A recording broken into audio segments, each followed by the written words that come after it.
Hey guys, so one of the must-dos when you're in downtown Chicago is the Chicago Riverwalk.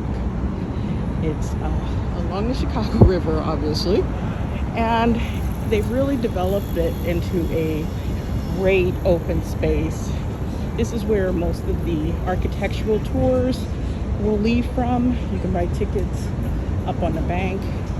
They've got restaurants, all kinds of things. They have festivals in the summer, and obviously people jog, and it's just a great space. And it goes all for a long time along the Chicago River. I forgot the exact.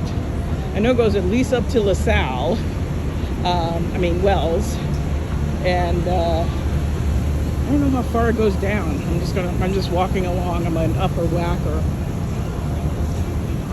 So this is something you definitely have to experience when you're in downtown Chicago.